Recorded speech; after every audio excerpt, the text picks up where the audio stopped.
Hi friends, it's Julia. I am here with my December 2022 Christmas catch-up paper selection. Now for this series, I am doing a layout every day in December, and I have decided to start off doing my paper selection in order to be a little bit more prepared for the whole process. You saw my iris box there, so as I'm going through with my paper, my photos, and my sketch, I'm stacking them up into that iris box where they will live throughout the series as I'm pulling papers. Now, a lot of times when I pull page kits, if you will, like this together, it's only a couple at a time, and so I'm doing it en masse through all of my paper this go around. And so what I've done is I've pulled up my boxes of Christmas paper, and you will have seen those in the embellishment, I think, portion of the video. In the preparation section of it on letting you know about this process. I have tons of Christmas paper, and so I have decided to just pull them up, go through and look and see what I have that matches or has a similar feel to the photos that I'm pulling. Sometimes they work really well together. Sometimes, yeah, it's a little off. I'm not going to cry about it. So sometimes all the papers will get used. Sometimes only little bits and pieces of the papers will get used. It just is going to be dependent on how this series comes together. I almost wish I had done it in the same aspect of pulling just one solid kit together and then just working through the paper like I normally do. But then I wouldn't have been able to pull in as much paper as I have, nor would I have been able to pull in as many embellishments as I have this go around. And for me, that's the most important part, is getting through paper and embellishments this go around, because I'm really looking to compress what stash that I have into a more manageable selection, if you will.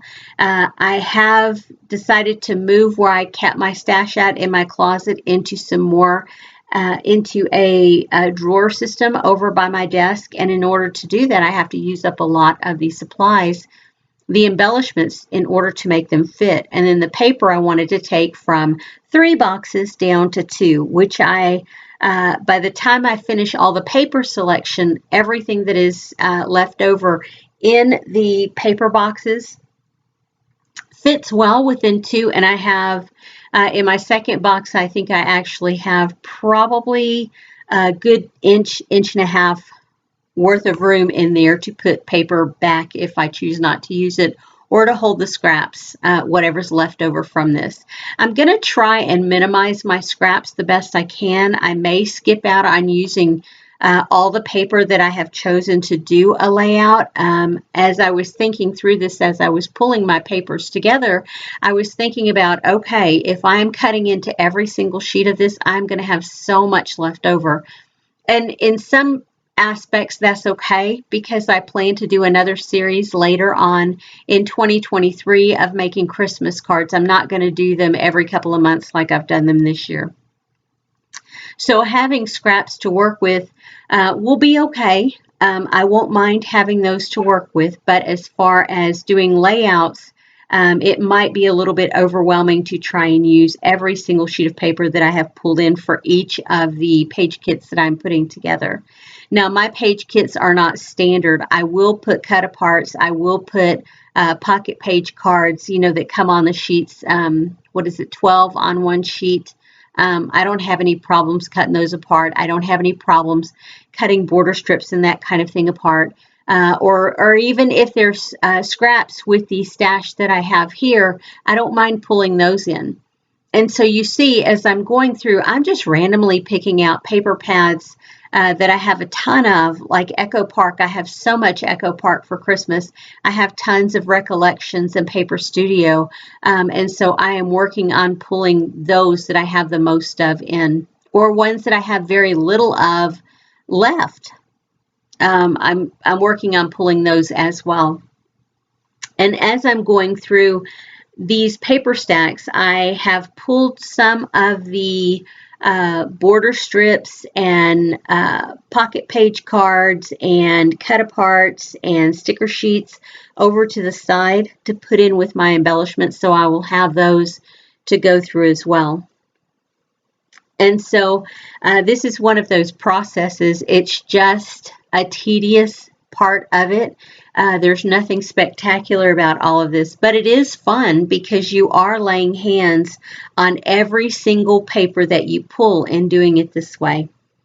And so I love to do this kind of like this in order to see everything that I have and lay hands on everything that I have. And so far in going through here, the one collection that I pulled a layout for at the very beginning, it was blue and silver and blue and gold.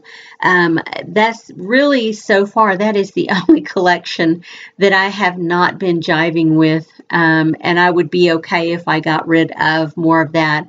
And I may pull that aside to work specifically on Christmas cards, or I may do something and challenge myself to create layouts that are not Christmas themed with that. Because if you have been paying attention as we're going through here, my Christmas colors are very traditional in that they are red, gold, and green. Like this collection here has some dark blue to it, and that's okay. I'm willing to pull in some additional colors now and again, but for the most part, I want to stick with red, gold, and green because for me, that says Christmas. Even in my house, my decorations, when we wrap presents under the Christmas tree, you'll walk in and you'll be amazed because they're all red, gold, and green. You might have some cream colors in there. You might have some black colors in there, but typically it's red, gold, and green throughout my entire house for Christmas time. So the sketches that I have pulled, like I mentioned, they are all from Scrapbook Generation. I have purchased many of their sketchbooks over the years. I started purchasing from them way back when they did the spiral bound notebooks, spiral bound sketchbooks initially. So I have the first 8 volumes. I think there's only 8 volumes. There may be 9, but I think I have them all in spiral bound. So as soon as they came out with a new one, I would purchase it.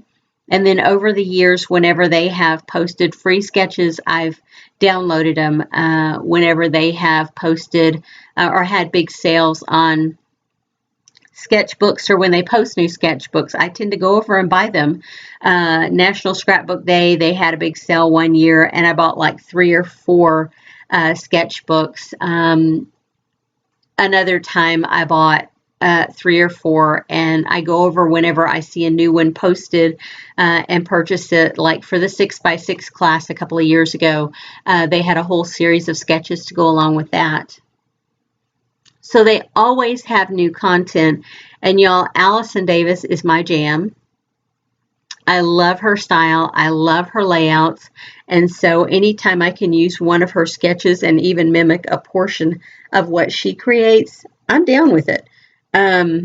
If y'all haven't been over to Scrapbook Generation, their Facebook groups, or just their website, I would encourage you go over and check it out because, yeah, they have some beautiful layouts over there that Allison Davis has designed for them. And they also still have the Create magazine. I don't know if you guys remember when they started doing the digital magazine. Oh gosh, it's been a long time ago. Mid 2000, maybe 2000 teens somewhere. Anywho, yeah, you can still go and look through those and just be inspired by not only Allison Davis, but all the people who were on their design teams creating layouts for them.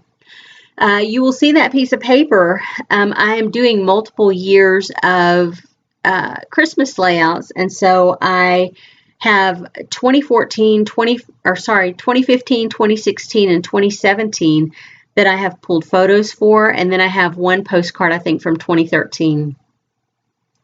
And when I divided them out, I just put those pieces of paper in between there with the years on them. So all the photos that I had not already done, or ones that I hadn't got to yet, are getting done now with this series. I don't know about you guys, but if something traumatic happens at a holiday season, I kind of put off scrapbooking anything to do with that holiday. And for me, it's been since 2015. I have done a layout here or there, but for the most part, I have put it off to the side and haven't really focused too much on it. And so my goal is this year to get caught up through at least 2017. After the first of the year, if I decide to do any more, then, I'll work on some more, but I'm really thinking next December, I'm probably going to do the same thing as this year in working towards getting more caught up with my Christmas scrapbooking. And so here you can see this paper pack. I absolutely adore this, and I've had it for years, and I've used little bits and pieces over the years because I love it, and I've been hoarding it. But I'm determined I'm going to get some more of it used up this year. We're getting close to the end here, guys. I appreciate y'all being here, and I hope you will come back throughout December and watch all these layouts be put together. If you're interested in seeing more, don't forget to hit that subscribe button, and I would really, really, really love it if you would flip me a thumbs up, guys. I appreciate y'all so much for being here and supporting me in this journey that I'm making through YouTube. Maybe one of these days I will be a YouTube rock star like some of my favorites. But we'll see. We'll see what the future brings for me and YouTube. Anyway, guys, see ya on the next video. Have a great day, everyone. Bye-bye.